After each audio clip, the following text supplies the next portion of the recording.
As the 2019 spring semester comes to a close, students are filling seats at the library and studying intently as they prepare for final exams, and others prepare for commencement. Flore Tallerand is one of those students. As an art major with a concentration in drawing, we talked to her as she prepares during her final days as a student at the College of Brockport in Brockport, New York. Probably around like 6 and 7.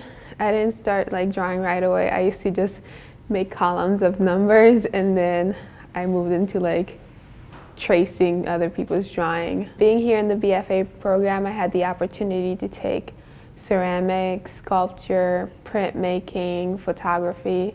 So I was able to test a bunch of different materials and mediums. Flore, a native of Haiti, uses her childhood and her experiences as inspiration for her work. I just feel like a really strong connection to Haiti just because people have a strong connection with their childhood.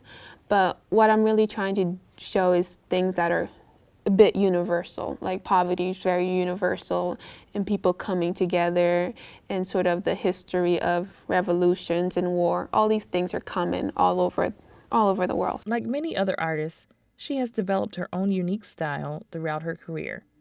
This unique style allows her to tell her story in a way that captivates an audience. At first, I was very hung up on people like being able to tell what I was personally trying to say in my own personal experience. But I've recently shown like a body of work downstairs, and then I saw how people like realistically sort of interact with artwork, and how they sort of like project their own stories and what they value.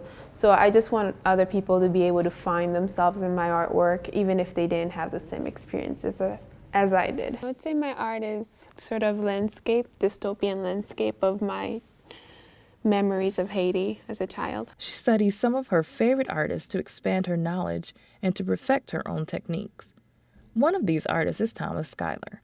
She dissects his work to learn how he implements techniques such as power lines and color. I like the combination of these two things. So I'm trying to like, not necessarily make something that's really meaningful, but just make something that sort of mimics that, so I can sort of have that in my head. While sometimes artists can run into a creative block and become uninspired, she's overcome this in her own unique way. Usually I try to be logical about it, and it's mostly me trying to collect resources and images, but there's been a lot of time where I come into the studio and I just can't do anything because I'm not inspired.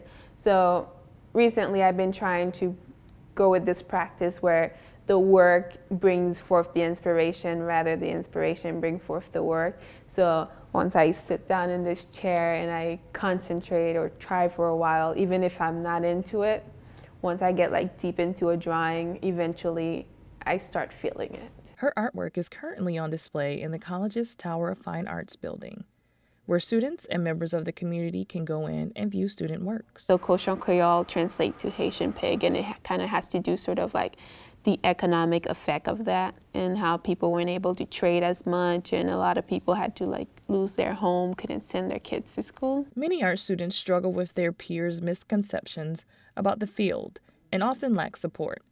Thankfully, Flore has a solid support system behind her. Extremely supportive. My parents had always told me to go and do what I like, and they didn't mind me coming into college for an art degree.